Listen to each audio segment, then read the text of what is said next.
The blood on the hospital floor didn't belong to a patient.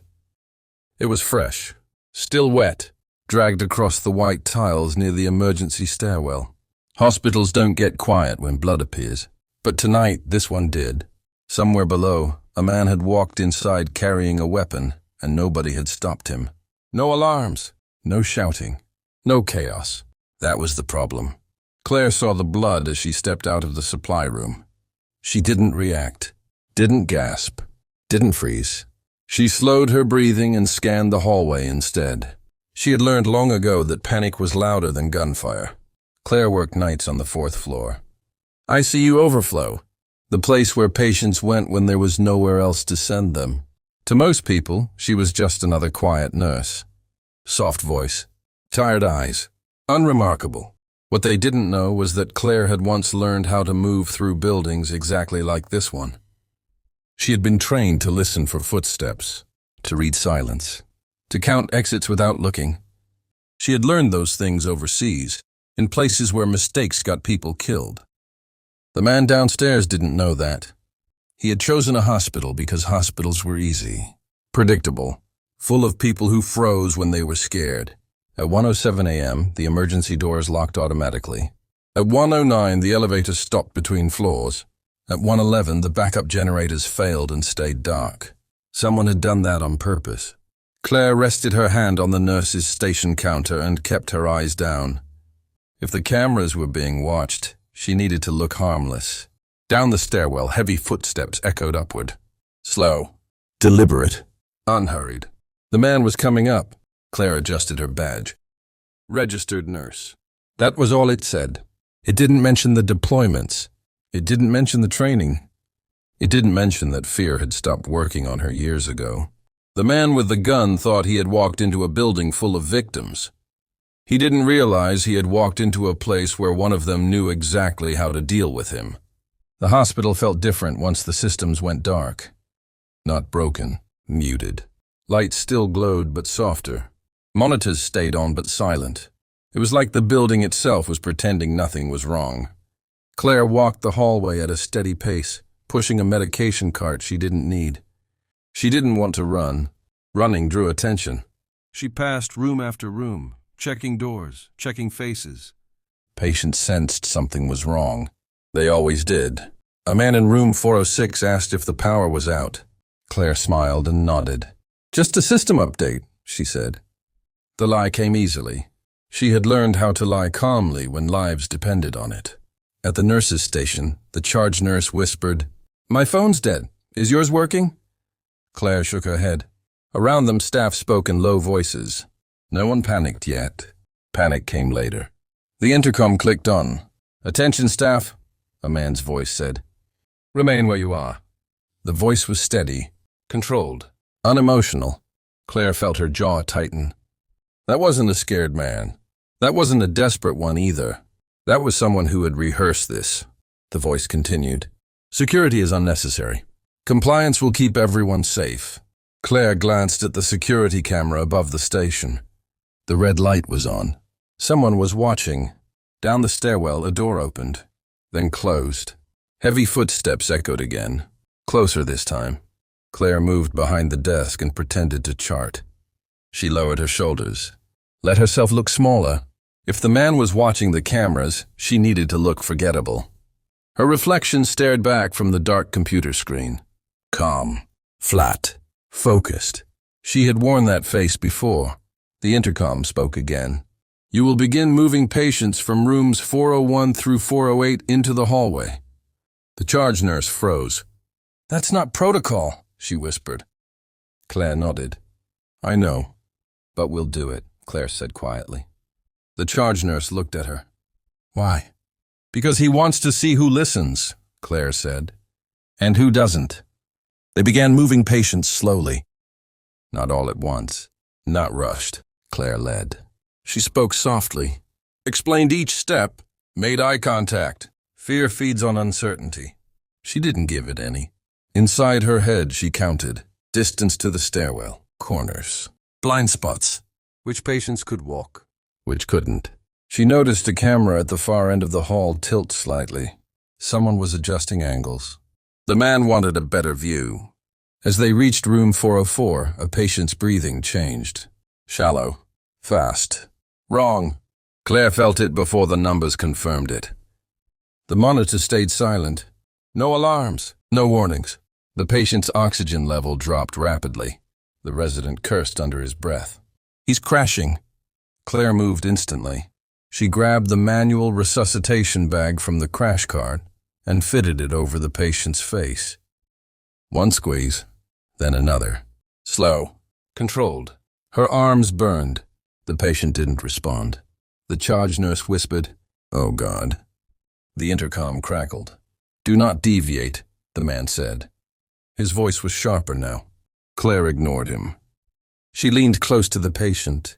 "Stay with me," she said quietly. "You're not done." Seconds stretched. This was the test. The man wanted to see what she would do when someone started to die. Claire squeezed again. The patient gasped. "Barely." Then again, a weak, stubborn breath. The hallway exhaled. The intercom went silent. Claire didn't look at the camera. She already knew what the man had learned. She wasn't just another nurse, and he had just given her something far more dangerous than control. He had given her time. The hallway stayed quiet after the patient stabilized. Too quiet. Claire felt eyes on her even when no one spoke. The cameras hadn't moved again, but she knew they were still watching. The man wanted to understand her before he acted. "That was a mistake." The intercom clicked on. "You handled that well," the man said. "Better than expected." Claire didn't look up. She adjusted the patient's mask and checked the IV drip. "You have training," the voice continued. "That's obvious." The charge nurse stiffened. Claire remained calm. "I'm a nurse," Claire said. "I do my job." A pause followed. The kind of pause used to provoke a reaction. "You're lying," the man said. Claire finally looked at the camera. "Does it matter?" she asked. Another pause. Then footsteps echoed again, closer now. Not rushed, not hesitant, confident. The man was testing how far he could move without resistance. Claire stepped away from the patient and spoke quietly to the staff. "Stay where you are," she said. "Do not argue with him. Do not challenge him. Let me handle it." The resident whispered, "Why you?" Claire didn't answer. She already knew the answer, because she was the only one in the building who didn't feel afraid. The intercom came back on. "I'm coming upstairs," the man said. "You will meet me at the nurse's station." Claire nodded once, even though he couldn't see it. "I'll be there," she said. She turned and walked toward the desk. Her heartbeat stayed steady. She had walked toward worse things than this before. The elevator doors on the 4th floor slid open slowly. Too slowly, metal scraping against metal. Claire stood behind the nurse's station, hands folded loosely in front of her. She kept her shoulders relaxed, her posture neutral. If the man was watching, she needed to look exactly the way he expected. The doors opened. The man stepped out, tall, broad, weapon held low but ready. His eyes scanned the hallway with practiced ease. He didn't rush. That told Claire everything. He wasn't here to panic. He was here to control. His gaze landed on her. "Claire," he said. "I know your name." She nodded. "Most people do." He smiled faintly. "That's not what I mean." He walked closer, boots heavy against the tile. Every step measured. He stopped a few feet from the desk. "You don't move like a nurse," he said. "You don't react like one either." Claire met his eyes. "Maybe I've just been doing this a long time." He laughed quietly. "No," he said. "You've done something else." The charge nurse held her breath. The man leaned slightly closer. "Military," he said. "Law enforcement." "Something like that." Claire didn't deny it, didn't confirm it. She let the silence work. The man straightened. "Well," he said, "let's see how you handle this." He raised his weapon slightly and turned his head toward the hallway. "I want every patient in view." "Now." Claire nodded. "All right," she said. "But if anyone dies, that's on you." The man smiled again. "We'll see."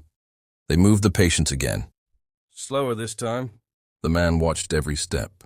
Claire made sure he did. She positioned people where they could be seen, but not cornered.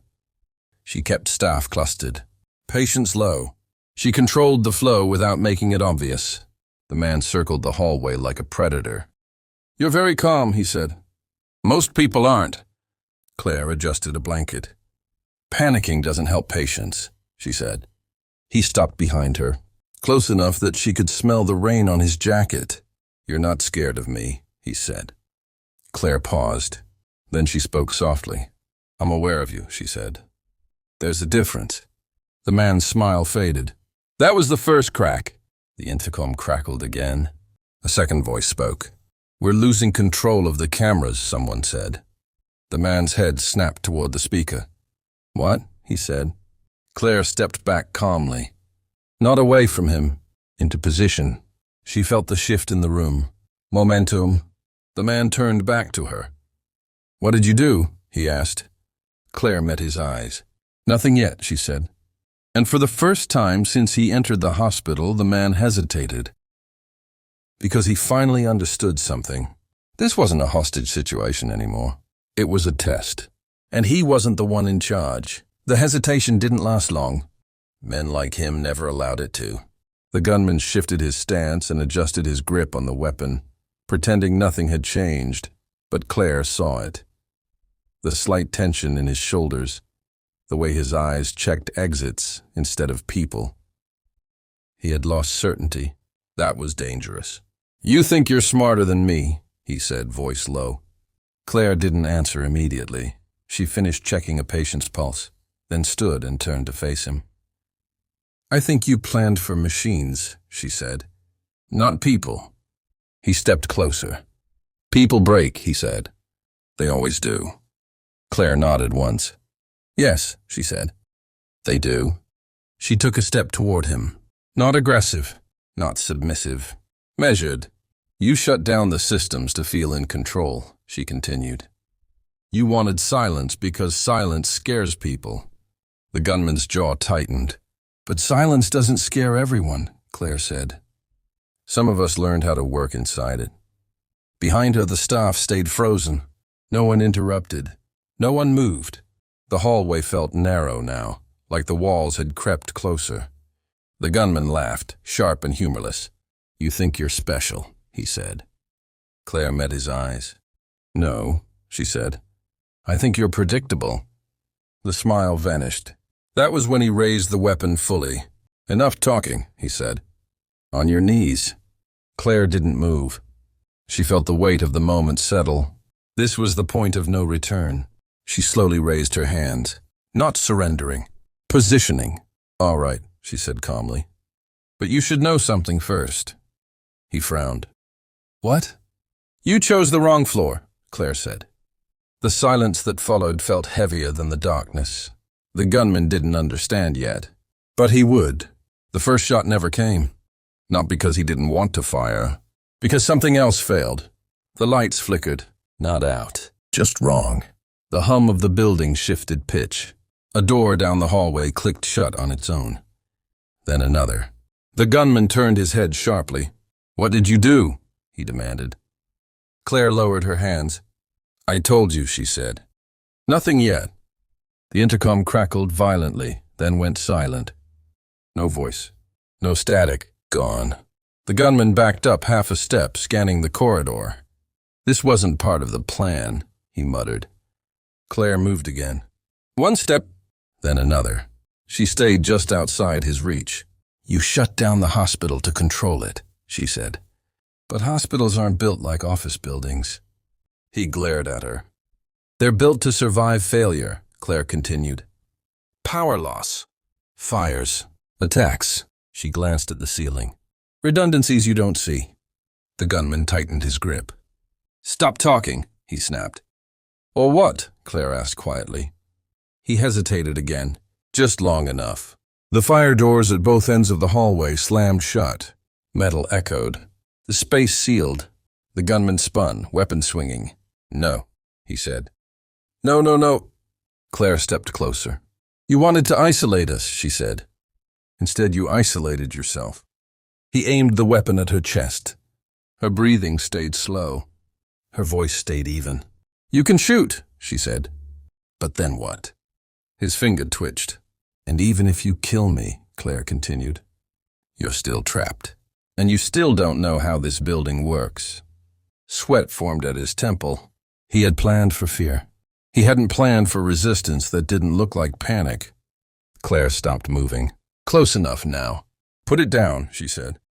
For the first time since the shutdown began, the gunman looked unsure. And uncertainty in a situation like this was fatal. The gunman made his decision. He lunged. Not toward Claire, toward the nearest nurse. That was his mistake. Claire moved instantly. No warning, no hesitation. She grabbed the crash cart and slammed it into his legs. The impact threw him off balance. The weapon fired once, the shot tearing into the ceiling. Screams echoed, but Claire was already moving. She drove her shoulder into his chest and forced him backward into the wall. The gun clattered across the floor. The hallway erupted. Staff scrambled. Patients cried out. Claire didn't hear any of it. Her focus narrowed. She twisted his arm behind his back and drove him down hard. He fought violently, strength fueled by panic now instead of control. "You don't get to choose the chaos anymore," Claire said through clenched teeth. He thrashed, elbow catching her ribs. Pain flared, sharp and bright. She ignored it. She locked his wrist and shifted her weight, using leverage instead of force. His breathing turned ragged. He was losing. Sirens echoed faintly outside. Distant. Approaching. The gunman realized it at the same time she did. "No," he gasped. "They're not supposed to be here yet." Claire tightened her grip. "You stalled too long," she said.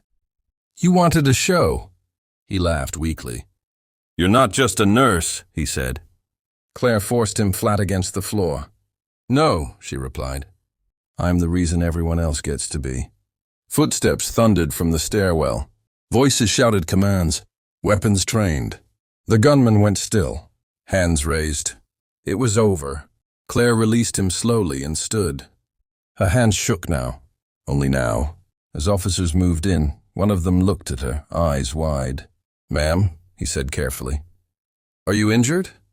Claire looked down at herself. Scrapes, bruises, blood she didn't recognize. "I'll be fine," she said.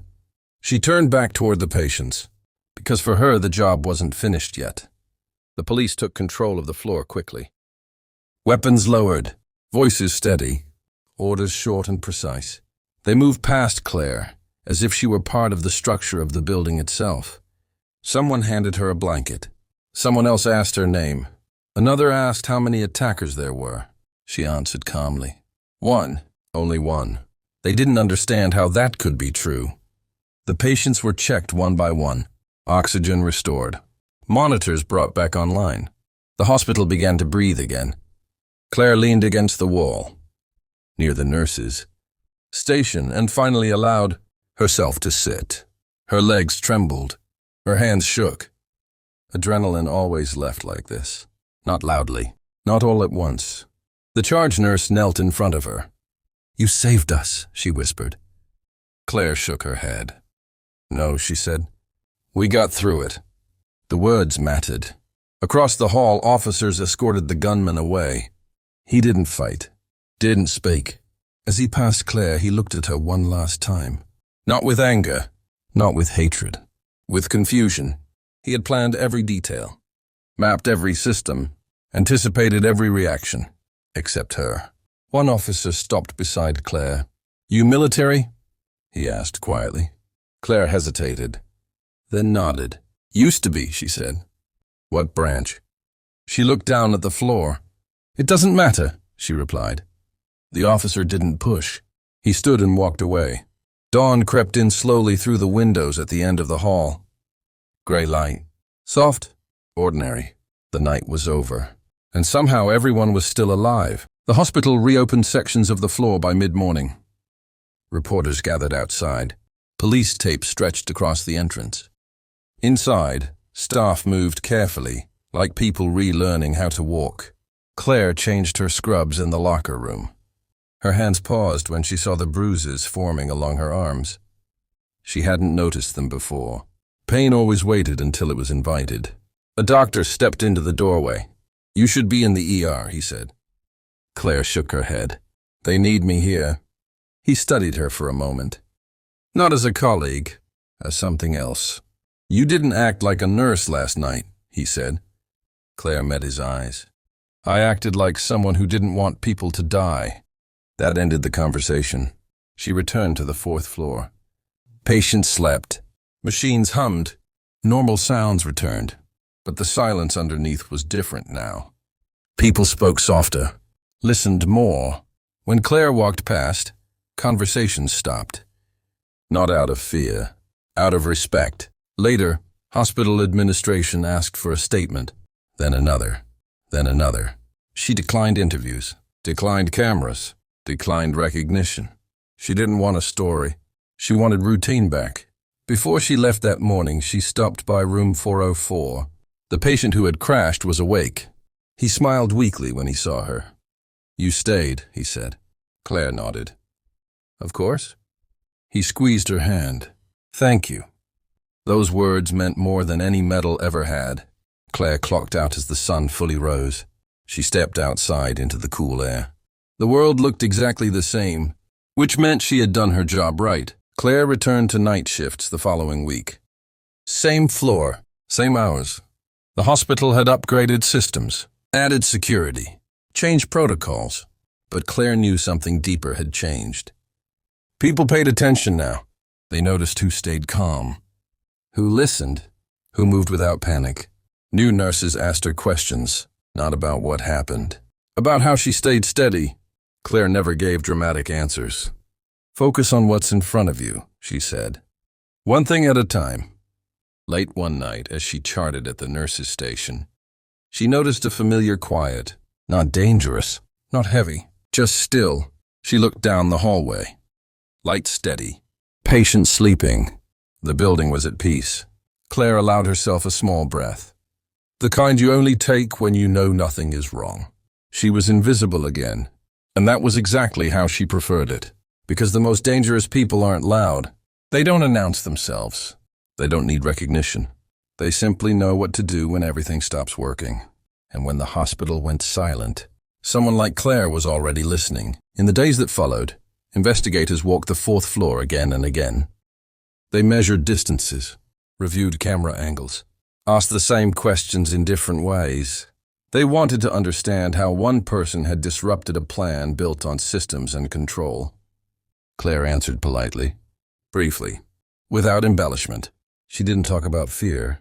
She didn't talk about instinct. She talked about patience, about which ones needed oxygen first, which ones couldn't be moved, which ones would panic if they saw weapons. That confused them. They expected a story about bravery, or violence, or training. What they got was procedure. One investigator finally asked, "Why didn't you run when you had the chance?" Claire thought about it. Running had never saved anyone she cared about. "Because leaving would have made it worse," she said. The investigator stared at his notes. "But you could have been killed." Claire nodded. "Yes." That answer ended the interview. Later, hospital leadership held a closed meeting. They reviewed response times, failures, gaps in communication. Someone suggested new security measures. Someone else suggested press statements. Then someone asked, "What about the nurse?" The room went quiet. They debated awards, commendations, public recognition. Claire declined all of it. Not because she was humble, because attention changes how people move, and she needed to keep moving the same way she always had, unnoticed, prepared. When her shift ended that week, Claire stood alone in the hallway for a moment longer than usual. She listened. The building sounded normal again, which meant it was safe. Weeks passed. The story faded from headlines, then from conversations, then from memory. That was how it always went. Hospitals moved on quickly. They had to. New patients arrived. New emergencies replaced old ones. But some things lingered. A nurse double-checked a door before sitting down. A resident paused before assuming a system would work. A security guard walked the floor more slowly. Claire noticed. Late one night, a new nurse asked her, How did you know what to do? Claire considered the question. I didn't, she said. I knew what not to do. That answer didn't satisfy the nurse, so Claire explained. You don't rise to the moment, she said. You fall to your habits, so build good ones. The nurse nodded slowly. Down the hall a monitor beeped softly. Steady. Normal, Claire charted. Checked vitals. Adjusted blankets. Routine returned, and with it, safety. Sometimes she wondered what would have happened if she hadn't been there that night. She didn't let the thought linger. Speculation didn't help patients. Action did. Near the end of her shift, she paused by the window again. Traffic moved normally. No police, no lights. Just another night. Claire smiled faintly. That was the goal. No one should remember the nights where everything almost fell apart. Only the ones where nothing went wrong? Claire never talked about her past. Not the deployments, not the training, not the reasons she left. Those chapters were closed. They had taught her discipline, awareness, control. But the hospital taught her something else. Patience. People thought strength was loud, forceful, immediate. They were wrong. Strength was staying calm when everything else failed. Strength was choosing restraint over reaction. Strength was knowing when to act and when to wait. Claire finished her charting and shut down the workstation. She walked the hallway one last time before leaving. Patients slept. Staff whispered. Machines breathed steadily. The building was alive. As she reached the stairwell, she stopped and listened again. Not for danger, for silence. The good kind. The kind that meant everything was working. Claire stepped into the stairwell and let the door close behind her. Invisible once more. And somewhere in the city, people slept through the night without knowing how close they had come to disaster. They never would, because someone like Claire had been there. And sometimes that's enough. Months passed without incident. The hospital settled into its new normal. New protocols, new locks, new layers of protection. But the most important change wasn't written down anywhere. People trusted Claire. Not in the loud way, not with praise or speeches. They trusted her presence. When something felt wrong, they looked to her. When alarms malfunctioned, they waited for her judgment. When patients panicked, her voice steadied the room. She never asked for that role. She never announced it. It simply happened. One night, long after the memory of the attack had faded for most. The power flickered again, just for a second. Lights dimmed. Monitors stuttered. Then everything returned to normal. The floor went quiet. Someone laughed nervously. Someone else swore under their breath. Claire didn't react. She waited, counted, listened, measured the silence. The building settled. It's fine, she said calmly. Just a surge. And it was, but the way she said it mattered. The tension drained from the room. Breathing slowed, hands unclenched. Claire returned to charting. Later, as she walked the hall, she passed a patient who asked, "Are we safe here?" Claire stopped. She looked at the machines, the staff, the doors. Then she nodded. "Yes," she said. "You are." It wasn't a promise. It was an assessment. Claire eventually transferred to another floor. Different patients, different rhythms. The fourth floor carried on without her, but traces remained. A nurse who checked the silence before the sound. A resident who paused instead of rushing. A habit of listening before reacting. Claire never corrected anyone who assumed she was just another night nurse. That was easier. Years later, when asked why she stayed in hospitals instead of somewhere quieter, she gave the same answer every time. This is where people need calm the most. On her last shift before vacation, she walked the halls one final time. Checked on patients, adjusted blankets, lowered voices. The hospital hummed steadily around her. She stood at the nurse's station and listened. No alarms, no urgency, no fear, just breathing, just life. Claire clocked out and stepped into the night. Behind her, the hospital stood tall and quiet. Ready? And somewhere deep in its walls, the memory of that silent night lingered, not as fear, as proof that when everything fails, someone who knows how to listen can keep it all standing. There was never an official ceremony. No stage. No applause. The hospital didn't need one. What mattered lived in smaller moments. A nurse pausing before reacting. A doctor lowering their voice instead of raising it. A security guard trusting intuition over protocol. Claire noticed these things. They were subtle, easy to miss, but they meant the lesson had stuck. One night, long after the attack had faded into institutional memory, Claire walked past the same window where she had once seen police lights in the rain. The street below was empty. No sirens. No flashing lights. Just wet pavement reflecting the city glow. She stood there for a moment longer than necessary, not remembering fear, remembering clarity. That moment when everything stopped working. And she didn't. Claire turned away from the window and returned to her rounds. Room by room, patient by patient, the hospital breathed steadily around her. Alive, functional, safe. And Claire knew something most people never would. Disasters don't always announce themselves loudly. Sometimes they arrive quietly. And sometimes, the only thing standing between chaos and survival is someone who refuses to panic. Claire never told the full story, not because it was secret, but because it didn't need telling.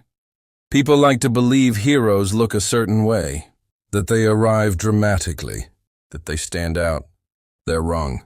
Sometimes the person who saves everything is already there, wearing scrubs, holding a clipboard, listening. When systems fail, when alarms go silent, when plans collapse, the quiet ones remain. Claire finished her shift as she always did. She checked the last chart, turned off the workstation, walked the hallway one final time. Everything was calm, as it should be. She stepped into the stairwell and let the door close behind her. Invisible again. And somewhere in the city, people slept through the night, unaware of how close everything had come to falling apart. They never would be, because someone like Claire was listening. And sometimes, that's enough.